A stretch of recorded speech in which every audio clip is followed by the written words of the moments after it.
إن الحمد لله نحمده ونستعينه ونستغفره أما بعد ہمارے دین کی جو جڑ ہے، بنیاد ہے اور سب سے بڑی پہچان ہے وہ مسلمانوں کا آپس میں اتفاق اور اتحاد اور بھائی چارہ، اخوت اور محبت ہے۔ نبی اکرم صلی اللہ علیہ وآلہ وسلم نے بہت زیادہ اس معاملے پہ محنت کی۔ اللہ تعالیٰ نے خاص فضل فرمایا، اور قرآن مجید میں اللہ تعالیٰ نے فرمایا فَأَصْبَحْتُمْ بِنِعْمَتِهِ إِخْوَانًا۔ سالوں پرانی جنگیں تھیں، نبی اکرم صلی اللہ علیہ وآلہ وسلم نے آپس میں صحابہ اکرام کو ایسا جوڑ دیا کہ سب سے زیادہ قریبی ان کے رشتہ دار وہی ہو گئے جو ان کے ایمان والے بھائی تھے، اور جو اپنے والدین تھے، بھائی تھے، سکے مائی باپ تھے، وہ کافر بھی تھے تو وہ سب سے زیادہ دور ہو گئے۔ ہمارے نبی اکرم صلی اللہ علیہ وآلہ وسلم نے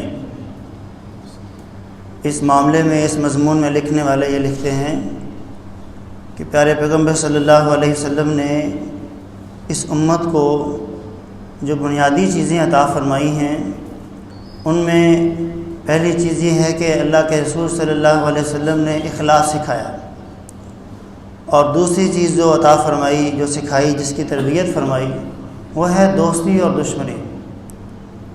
دوست کون ہے؟ اپنا کون ہے؟ ہر وہ بندہ اپنا ہے جو کلمہ گو ہے، جو مسلمان ہے۔ ان کان من اقصی الارض اقصی الارض، اگرچہ وہ زمین کے کسی بھی کونے میں ہے، کلمہ پڑھنے والا ہے تو وہ سب سے زیادہ تمہارے قریب ہے۔ اور تیسری چیز جو دی وہ کیا تھی؟ دشمنی، کہ تمہارا دشمن کون ہے؟ چاہے وہ تمہارے ماں باپ ہی ہیں، اگر کافر ہیں تو وہ دشمن ہے۔ اللہ تعالیٰ نے صحابہ کرام رضی اللہ عنہم اجمعین کے صرف بیان فرمایا سورہ مجادلہ میں، لا تجد قوما یؤمنون باللہ والیوم الآخر یوادون من حاد اللہ ورسولہ ولو کانوا آباءہم او ابناءہم او اخوانہم۔ اللہ تعالیٰ نے صحابہ کرام کی یہ خوبی بیان فرمائی ہے کہ اگر ان کے والدین، ان کے بچے، ان کی بیویاں وہ کافر ہیں تو ان کی دوستیاں ان کے ساتھ نہیں ہیں، ان کی وابستگی ان لوگوں کے ساتھ ہے کہ جو ایمان والے ہیں۔ تو بات کرنے کا مقصد یہ ہے کہ ہم بحیثیت مسلمان اس پوری دنیا کے اندر بسنے والے، وہ جس بھی خطے سے تعلق رکھتے ہیں، سب سے زیادہ ہمارا یہ رشتہ مضبوط ہے۔ جو خاندانی نسب کا جو رشتہ ہوتا ہے اس سے کہیں زیادہ رشتہ جو ایمان کا ہے مضبوط ہوتا ہے۔ نسب کے رشتے ٹوٹ جاتے ہیں، جس طرح صحابہ کرام رضی اللہ عنہم اجمعین نسب کو بھول گئے، لیکن جو اخوت اسلام کا رشتہ تھا وہ سب سے زیادہ مقدم تھا۔ نبی اکرم صلی اللہ علیہ وآلہ وسلم نے اس لیے فرمایا کہ مثل المؤمنین فی توادہم وتراحمہم وتعاطفہم کمثل الجسد، کہ سارے مومنوں کی مثال آپس میں شفقت سے، رحم دلی سے، ہمدردی سے ان کا جو تعلق ہے، اس کی مثال ایک جسم جیسی ہے۔ اگر ایک عضو کو، جسم کے کسی بھی حصے کو تکلیف پہنچتی ہے تو سارا جسم اس کی تکلیف کو محسوس کرتا ہے، اور پھر بے چین ہوتا ہے، جاگتا ہے، بخار ہوتا ہے تو پورا جسم اس بخار کو محسوس کرتا ہے۔ جس طرح جسم کا ایک ایک انگ، ایک ایک عضو اس تکلیف کو محسوس کرتا ہے، اسی طرح مومنوں کی مثال ہے کہ ان کے معاشرے کی مثال ہے، اخوت اسلامی کی مثال ہے۔ اگر ایک مسلمان بھی تکلیف کے اندر ہے تو سب لوگوں کے ایمان کا یہ تقاضا ہے اس کی تکلیف کا احساس کریں۔ ابھی کچھ ہی سال پہلے جب ہم چھوٹے تھے، میری تو اتنی عمر نہیں ہے، کچھ ہی سال پہلے کسی بھی ملک میں مسلمانوں پہ کوئی چھوٹا سا حملہ بھی ہوتا تھا تو بڑے بڑے احتجاج ہوتے تھے۔ ایسے ہی تھا نا، بڑے بڑے احتجاج ہوتے تھے، لوگ باہر آ جاتے تھے، لوگ محسوس کرتے تھے کہ کشمیر میں کیا ہو رہا ہے۔ آج بڑے بڑے واقعات ہوتے ہیں، تو ہمیں اس کا احساس نہیں ہوتا۔ ابن قیم رحمہ اللہ فرماتے ہیں کہ یہ ایسا اس لیے ہے کہ انسان کا جو ایمان کی جو مقدار ہے اسی حوالے سے انسان کے دل کے اندر دوسرے مسلمانوں کے لیے ہمدردی اور یکجہتی آتی ہے۔ یکجہتی اور ہمدردی دوسروں کی اتنی ہی آئے گی جتنا کا ایمان کا لیول ہے۔ جتنا ایمان زیادہ مضبوط ہوتا جائے گا اتنی زیادہ غیرت بھی آتی جائے گی، اپنے دوسرے مسلمان بھائیوں کے لیے ہمدردی بھی دل میں آئے گی۔ آپ کو یاد ہوگا بنو قینقاع ایک قبیلہ تھا یہودیوں کا، کہ اس بازار کے اندر ایک مسلمان خاتون کی بے حرمتی ہوئی تھی، تو کس طرح اس قبیلے کو فنا کیا گیا اور وہاں سے جلا وطن کیا گیا، ختم کیا گیا، اور صحابہ کرام کس قدر جوش میں آئے تھے، تو ان کے ایمان کا لیول تھا۔ اللہ رب العزت نے اس رشتے کو بیان فرمایا، انما المؤمنون اخوہ، سارے کے سارے جو مومن ہیں آپس میں بھائی بھائی ہیں۔ نبی اکرم صلی اللہ علیہ وآلہ وسلم کی حدیث ہے، المؤمن للمؤمن کالبنیان یشد بعضہ بعضا، جس طرح ہمارے سامنے دیوار کھڑی ہوتی ہے، ایک عمارت بنتی ہے، ایک ایک اینٹ جڑ کے آپس میں پیوست ہو کے پھر ایک دیوار کی شکل آتی ہے، پھر عمارت بنتی ہے، اور پھر وہ عمارت انسان کو سردی گرمی سے بچاتی ہے، مطلب وہ دفاع کرنے کا وہ کام کرتی ہے۔ جس طرح ایک ایک اینٹ ایک دوسرے کو مضبوطی تقویت دیتی ہے، اسی طرح ایک ایک مسلمان دوسرے کے لیے مضبوطی کا باعث بنتا ہے۔ مومنوں کی یہی مثال ہے۔ نبی اکرم صلی اللہ علیہ وآلہ وسلم نے مکہ کے اندر جو محنت فرمائی، اس کے اندر مسلمانوں کو ایک دوسرے کی ہمدردی سکھائی، اور مدینہ میں جاتے ہی مسجد نبی کی تعمیر کے بعد لوگوں کو آپس میں بھائی بھائی بنایا، اور رشتے کتنے مضبوط بن گئے تھے۔ انہوں نے کیا سمجھا؟ ان کو یہی لگا کہ ہماری ساری چیزیں یہ ہمارا نیا بھائی ہے اس کی ہیں، اور جو اس سے بچیں گی وہ میری ہیں۔ وَيُؤْثِرُونَ عَلَىٰ أَنفُسِهِمْ وَلَوْ كَانَ بِهِمْ خَصَاصَةٌ۔ اس کی وجہ کیا ہے کہ مسلمانوں کا ایک دوسرے کا احساس نہ کرنا؟ سب سے پہلی بات یہ ہے کہ ہمارا دین ہماری یہ تربیت کرتا ہے کہ ہمارا اتحاد نہ ٹوٹے، آپس میں ہم مل جل کے رہیں۔ بڑے معاملات میں جس طرح صف بندی ہے، امام کی اقتداء ہے، آگے ایمان ہے، پیچھے مقتدی ہیں، ہمارا کلمہ ایک ہے، اور ہماری کتاب ایک ہے، ہمارے پیارے پیغمبر صلی اللہ علیہ وآلہ وسلم، یہ ہماری وحدانیت کی جو تربیت فرمائی گئی ہے، یہ سب سے بڑا ہمارا ہتھیار ہے۔ آج وہ ہمارے پاس نہیں ہے۔ جب امت پھٹ گئی ہے تو پھر اسی لیے نبی اکرم صلی اللہ علیہ وسلم کی ایک حدیث ہے، آپ صلی اللہ علیہ وآلہ وسلم نے ارشاد فرمایا کہ یا اللہ میری امت کو یک بارگی ہلاک نہ کرنا۔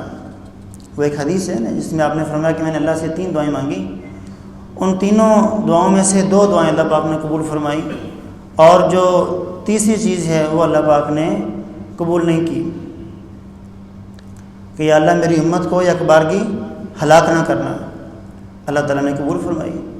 یا اللہ میری امت کو غرق نہ کرنا، اللہ تعالیٰ نے قبول فرمائی۔ یا اللہ میری امت کے اوپر جنگ کو مسلط نہ کرنا، اللہ تعالیٰ نے اس چیز کو روک لیا کہ جب یہ آپس میں ایک دوسرے کو کمزور کریں گے، ایک دوسرے کے اوپر حملہ آور ہوں گے، تو پھر باہر سے لوگ ان کے اوپر مسلط ہو جائیں گے۔ تو آج فلسطین کی جو صورتحال ہے، ہم تو یہاں آرام سے بیٹھے ہیں نا، ہماری وہ ٹوپی بھی اتار کے دیوار سے پھینکے میں غصہ آ جائے، داڑھی سے پکڑے کتنا غصہ آئے گا۔ ہماری زندگی کا وہ سب سے تکلیف دہ معاملہ ہوگا کہ جو اس طرح ہماری تحقیر کرے کہ ہماری داڑھی سے پکڑ کے ہمیں گھسیٹے، لیکن ان لوگوں کے ساتھ روز یہ ہوتا ہے۔ وہ افطاری کرنے بیٹھتے ہیں، ان کے اوپر حملہ ہوتا ہے۔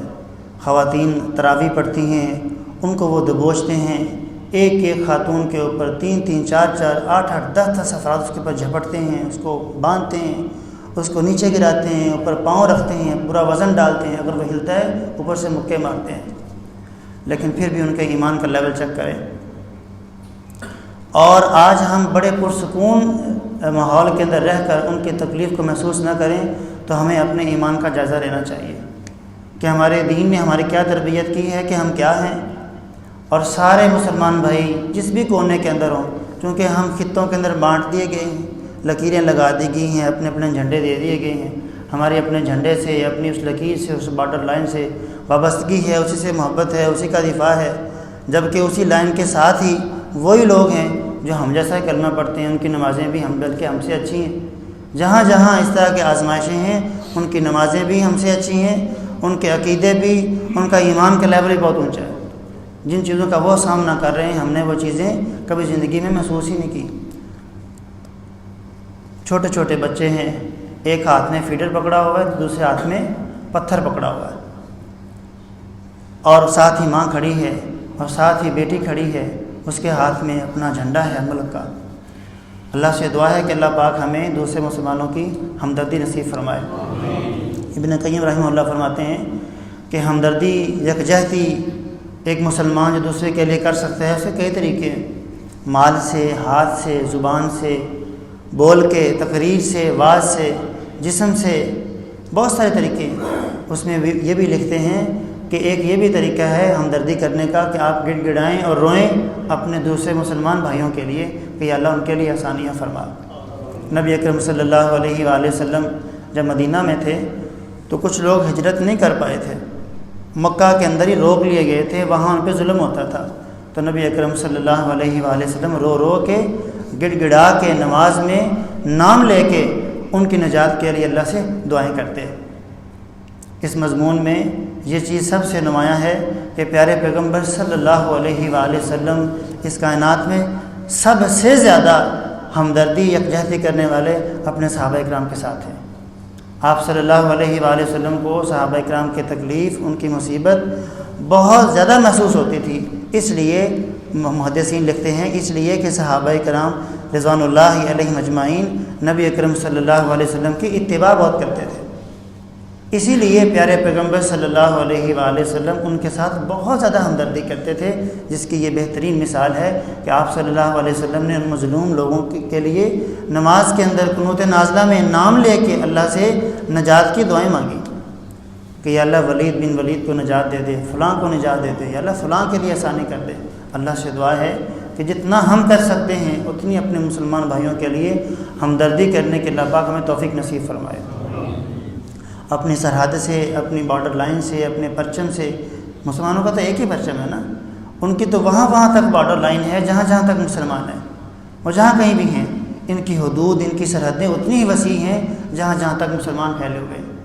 جتنی ہمدردی اپنے پاکستانی بھائیوں کے لیے، اتنی ہی اس سے بھی کہیں زیادہ ایمان کی وجہ سے پوری دنیا کے اندر بسنے والے، کہیں بھی ایک کونے کے اندر ایک مسلمان بھی ہے تو وہاں تک ہماری بارڈر لائن ہے، وہاں تک ہماری سرحد ہے، وہاں تک ہماری وابستگی ہے، اور وہاں تک ہی ہمیں اپنے دل کے اندر درد محسوس کرنا چاہیے ان سب کے لیے۔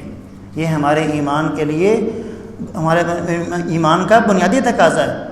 نبی اکرم صلی اللہ علیہ وسلم نے ایک مسلمان کے لیے، دوسرے مسلمان کے لیے کتنے حقوق بیان فرمائے۔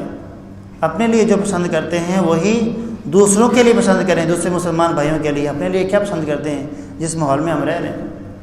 کتنی ہمارے لیے آسانیاں ہیں، کتنی اللہ کی نعمتیں ہیں، کتنے پرسکون زندگی گزار رہے ہیں۔ آرام سے سحری کی ہے، اسے آرام سے افطاری کریں گے، اب سوئیں گے، آرام سے اٹھیں گے، دوپہر کے وقت کھانے پینے کی چیزیں ہماری محفوظ ہیں، ہمارے جسم صحیح سلامت ہے، ہمارے گھروں کے اندر امن و امان ہے، آرام سے سوتے ہیں، آرام سے اٹھتے ہیں، کسی چیز کی کوئی پرواہ نہیں ہے۔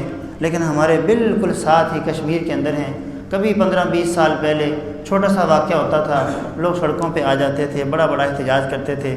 اب لوگوں کو اپنے آپ کی ہے، مجھے اپنے آپ کی ہے، میں آپ کے بارے میں کیا کہہ سکتا ہوں، کچھ بھی نہیں۔ اپنی ذات کے بارے میں یہی کہوں گا کہ اپنی ذات عزیز ہے، اپنے مفادات عزیز ہیں۔ نبی اکرم صلی اللہ علیہ وسلم کی ان احادیث کی روشنی میں ہمیں اپنے ایمان کا جائزہ لینا ہے اور اللہ سے یہ دعا کرنی ہے کہ اللہ پاک ان کے لیے آسانی فرمائے۔ یہ وقت اگر ان پہ آیا تو ہم پہ بھی آ سکتا ہے، اور اگر ہم ان کی مدد کو نہیں پہنچیں گے، ان سے یکجہتی نہیں کریں گے، ہمدردی نہیں کریں گے، جہاں تک ہم کر سکتے ہیں، اگر اتنی بھی نہیں کریں گے یہ وقت ہمارے اوپر بھی آ سکتا ہے۔ اللہ تعالیٰ محفوظ فرمائے۔ اللہ تعالیٰ تمام مسلمان ممالک کی جو سرحدیں ہیں اللہ پاک ان کو امن و امان سے بھر دے، ان کی عزت کا اللہ پاک خود دفاع فرمائے۔ ہماری مائیں اور بہنیں عزت میں آپ کہیں بھی پوری دنیا کے اندر ہیں، اللہ پاک خود ان کی عزتوں کی حفاظت فرمائے۔ وہ جو قید کے اندر چلی گئی ہیں اللہ پاک ان کی بھی عزتوں کی حفاظت فرمائے۔ وہ چھوٹے چھوٹے بچوں کو جو 10 لوگ اٹھا کے لے کے جاتے ہیں، یہ دیکھیں کہ ایک چھوٹے بچے کو گرفتار کرنے کے لیے ایک بندہ ہی کافی ہوتا ہے، لیکن 8 10 لوگ چھوٹے چھوٹے بچوں کو اٹھا کر لے کے جاتے ہیں۔ اس بات سے پتہ چلتا ہے کہ مسلمان جس بھی حالت میں ہو اپنے ایمان کی وجہ سے کافر چاہے جتنے بھی ہوں پھر بھی غلبہ رکھتا ہے۔ اللہ سے دعا ہے کہ اللہ پاک ہمارے اپنے ایمان کو تازہ کرنے کی توفیق نصیب فرمائے۔ وہ کشمیر میں ہے، وہ فلسطین میں ہے، جہاں کہیں بھی ہے، اللہ سے دعا ہے کہ اللہ ہمیں ان کا اتنا ہی درد نصیب فرمائے کہ جیسے کہ ہماری فیملی کے اندر ہی کوئی حادثہ نعوذ باللہ اللہ محفوظ فرمائے ہو گیا، جس طرح ہماری فیملی کے اندر ہی فیملی ممبر کوئی تکلیف پہنچے ہمیں اس کی تکلیف محسوس ہوتی ہے۔ اللہ سے دعا ہے کہ اللہ ہمیں ہر مسلمان کی اتنی ہی تکلیف تو نصیب فرمائے کہ ہم اس کو محسوس کریں اور اس کے لیے جتنا کر سکتے ہیں کریں۔ اپنی دعاؤں کے اندر ان لوگوں کو یاد رکھیں۔ ہمارے لیے تو یہ بھی ایک بہت بڑا فتنہ ہے کہ اب ہماری دعائیں بھی ایسی ہو گئی ہیں، اپنے لیے مانگتے ہیں اور اپنی دنیا کی چیزیں ہی مانگتے ہیں، اپنے فیوچر کے لیے ہی مانگتے ہیں۔ اللہ سے دعا ہے کہ اللہ ہمیں اس سے آگے نکل کے اپنی ذات سے باہر ہو کر جو ہمارے دوسرے مسلمان بھائی ہیں جو تکالیف سے گزر رہے ہیں ان کے لیے اللہ پاک ہمیں رونے کی گڑ گڑانے کی توفیق نصیب فرمائے۔ اور ہماری مسجد میں یہاں کے جو اکثر واقعات ہیں آپ بھی مجالس میں سنتے رہتے ہیں کہ اب لوگ کفار کے اخلاق اور وہاں کی جو ترقی ہے اس کی تعریفیں بیان کرتے ہیں اور اپنے ہی مسلمان بھائی ہیں ان کے جو خامیاں ہیں ملاوٹ کرتے ہیں، فلاں کرتے ہیں۔ اللہ تعالیٰ نے قرآن مجید میں بیان فرمایا ہے کہ یا ایھا الذین آمنوا من یرتد منکم عن دینہ فسوف یأتی اللہ بقوم یحبهم ویحبونہ اذلۃ علی المؤمنین اعزۃ علی الکافرین۔ مومنوں کی یہ صفات ہے کہ کفار کے لیے بہت ہی سخت ہیں، کافروں سے نفرت کرنے والے ہیں اور مومنوں سے محبت کرنے والے ہیں، ان کے لیے نرم ہے۔ تو تعریفیں خوبیاں مسلمانوں کی بھائیوں کی بیان کرنی ہے اور عیبوں پہ پردہ ڈالنا ہے اور نفرت اور خامیاں کفار کی بیان کرنی ہے۔ اللہ سے دعا ہے کہ اللہ تعالی ہمیں یہ دوستی اور دشمنی والا جو معیار ہے یہ ہمیں وہی نصیب فرمائے جس طرح ہمارے آباء کا تھا۔ اللہ پاک ہمیں بھی غیرت سے اور دینی حمیت سے زندگی نصیب فرمائے اور اسی ایمانی غیرت اور حمیت کے ساتھ ہی اللہ ہمیں دنیا سے لے کے جائے۔ آپ لوگوں کا بہت شکریہ، جزاکم اللہ خیر، حسنا جزاکم۔